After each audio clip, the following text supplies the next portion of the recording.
noite, igreja, para o Senhor Jesus. Amém. Eu pediria só para me dar um pouquinho mais de grave e de ardor aqui em cima, por gentileza. Daqui a pouco minha voz vai embora. Eu tenho me ajudado a um pouquinho mais de retorno aqui em cima. Eu agradeço. Amados, trago a saudação do meu pastor, congrego na Assembleia de Deus Missão Sapopemba, conhecida como a Igreja da Torre. Estou debaixo da cobertura pastoral do pastor e da pastora Santa, a Igreja recebe. Amém. Que Deus os abençoe. Só mais um pouquinho e no final do culto você ganha um Óscar Santo. Só que não é meu não, do Ronei aqui, tá bom? Deus abençoe. Amados, quero também agradecer a Deus pela vida do pastor Roque Lima e toda a sua família, amém? Estenda a mão em direção ao pastor, que em todo tempo seja alta as vossas vestes e que nunca falte o óleo sobre a vossa cabeça. Muita saúde, longevidade de dias, para que o Senhor continue exercendo o ministério que lhe fora confiado por Deus. Amém? Que Deus nos abençoe. Deus poderoso, aleluia, Jesus. Agradecer a vida da liderança geral da mocidade, pastor Romero, Olmiro, evangelista Elias e presbítero Maurício. Que Deus nos abençoe também. Quero também agradecer a Deus pela vida das regentes que foram passado aqui, Carol, Meire e Gabi. Amém? Que Deus os abençoe. Quero também aqui agradecer toda a equipe organizadora deste congresso. De ideias abstratas na mente, talvez vocês colocarem uma folha em branco no papel, empregaram esforço físico, recursos financeiros e a união de todos se transformou nesta grande festa que nós temos o privilégio de estar participando. Então que Deus vos abençoe também. Quero parabenizar também a mocidade de Leões. Deus abençoe vocês, verdadeiros príncipes e princesas de Deus no século XXI. Dá até vontade de colocar uma gravata e estar aí no meio de vocês. Que Deus vos abençoe e espero que nesta noite o Espírito Santo de Deus possa concretizar a obra na vida de vocês. Amém? Sem mais delongas, abra sua Bíblia no livro do profeta menor, chamado Joel, capítulo de número 2, versículo de número 28.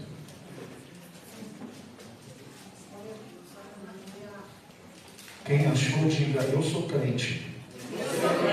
Quem não achou, eu vou aceitar Jesus. Vamos ler. O texto bíblico nos diz assim: e há de ser que depois derramarei o meu espírito sobre toda a carne, e os vossos filhos e as vossas filhas profetizarão, os vossos velhos terão sonhos, e os vossos jovens ou mancebos terão visões. Amém? E aí a temática é jovens com visão. A temática é jovens com visão.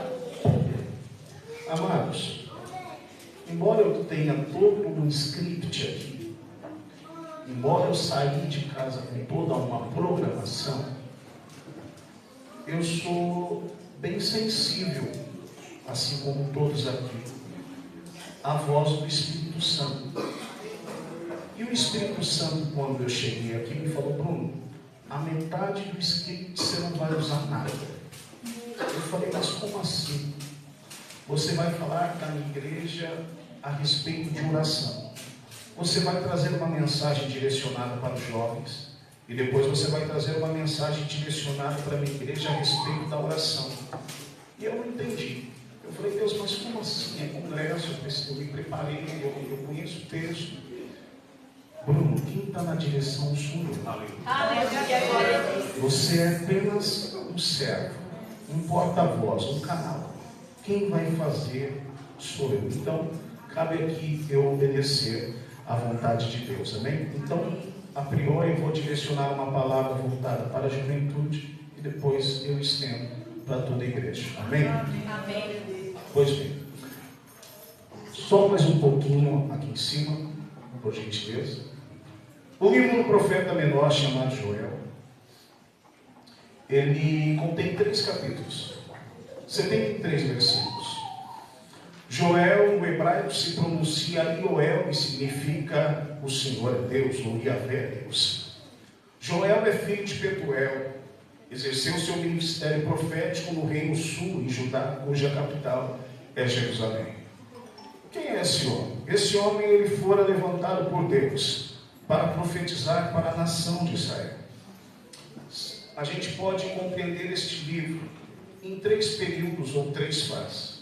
O primeiro período está no capítulo de número 1 e versículo de número 4, onde o texto vai dizer que aquilo que sobrou da largata, o gafanhoto comeu.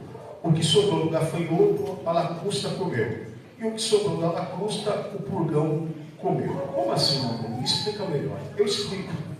Todos nós sabemos que a nação de Israel é um reino chamado por Deus de reis e sacerdotes. Cabia à nação de Israel propagar o culto a Yahvé e não se misturar com as demais nações. Por quê? Porque através do seu estilo de vida, outras nações iriam se atentar para eles e iriam querer se envolver com eles e iriam querer se converter. Mas como nós sabemos, a nação de Israel, ela sempre teve altos e baixos. Toda vez que a nação de Israel obedecia aos mandamentos e os preceitos do Senhor, Deus estava com ele e abençoava. Só que toda vez que Israel se afastava de Deus, Deus então criava uma contenda contra eles, criava alguma situação, não no intuito de destruí-los, mas de chamar a atenção deles de volta a um verdadeiro arrependimento. Então vamos lá. Todos nós sabemos que a economia que girava no Antigo Testamento era baseada na agropecuária. Só para você entender essa primeira fase do livro de Joel, que é conhecida como a fase da destruição. Porém, o povo se apostatou da fé. O povo já não queria mais saber de relacionamento com Deus. O povo já não queria mais saber de cumprir os 10 mandamentos e os 613 preceitos da lei do Senhor. Que o povo fez, se apostatou da fé. Eu vou viver a minha vida de acordo com as minhas vontades. Deus então vai até permitir cair a chuva do céu. Deus vai até permitir que os semeadores plantassem as suas sementes. Deus vai até permitir o crescimento. Só que na hora da colheita, Deus não vai permitir. Deus vai enviar esse exército de gafanhotos, lacusta, purgão, largado para comer todos os frutos. Sendo assim, há uma grande crise econômica em Israel. Compreenderam até aqui? Pois bem, a segunda fase se encontra no capítulo de número 2, versículo de número 23 ao versículo de número 27. Qual que é essa fase? A fase da restituição. O texto bíblico nos diz que Deus, ele brada na boca do profeta e diz o seguinte: olha, restituí-vos-ei os anos que foram consumidos pelo gafanhoto. Deus também vai dizer o seguinte: no primeiro mês eu vou dar a chuva seródia e temporã. Então vamos lá, deixa eu explicar aqui. No mês de outubro, Deus sempre enviava uma forte chuva, conhecida como chuva temporã. E qual era a finalidade desta chuva? Umedecer aquela terra seca, aquela terra árida, para que os trabalhadores pudessem arar a terra, adubar a terra, e os semeadores semear a semente. E através da germinação, a semente crescer. Só que quando chegava em abril, Deus mandava a chuva seródia. E qual é a finalidade da chuva seródia? Dar crescimento ao fruto e amadurecimento e propiciar uma grande colheita para os segadores. Amém? Compreenderam? Terceiro período, período da restituição, que vai do capítulo de número 28 até o final do capítulo de número 3, onde está a temática deste congresso. Só para a gente se familiarizar um pouquinho com o livro, quando nós lemos o versículo de número 28, atrelado com Ezequiel 37, atrelado com Ezequiel 47, isso está falando de uma restauração na nação de Israel como nação, restauração ético, moral e espiritual. Até aqui compreenderam? só para a igreja ficar um pouquinho mais familiarizada com esse tipo de jogo. Pois bem, mas a temática é jovens com visão. E eu acompanhei nas redes sociais, eu já venho acompanhando vocês já faz alguns domingos. Domingo passado eu estava online, eu assisti todo o culto. Gostei muito do pregador que pregou aqui. Na sexta-feira estava online, assisti todo o culto. Ontem quem pregou aqui também foi o meu amigo evangelista Diogo, assisti todo o culto. Então eu já venho observando o que Deus está falando na vida de vocês. E se vocês perceberam, quando vocês chegaram, eu já estava aqui, porque eu gosto de cultuar. Eu não sou estrela, eu venho cultuar e ouvir aquilo que Deus tem para falar. Então Deus, nesses últimos tempos, está falando muito sobre avivamento. A igreja, eu sei, a igreja está em clamor para que Deus batize as pessoas que queiram ser batizadas com o Espírito Santo. Mas eu acredito que nesta noite Deus tem renovo para todo mundo na casa. Jovens com visão. A gente precisa entender um pouquinho a diferença de vista e de visão. O que vem a ser visto? Dá uma olhadinha para o lado, dá uma olhadinha para o outro. É isso. Vista é isso. É a sua capacidade que você tem de olhar o óbvio. De olhar o que todo mundo vê. De compreender a sua realidade. De compreender o momento da sua existência. Vista é isso. Ela até te possibilita olhar para o passado e compreender um pouco o seu presente. Mas você precisa tomar cuidado com a sua vista. Por quê?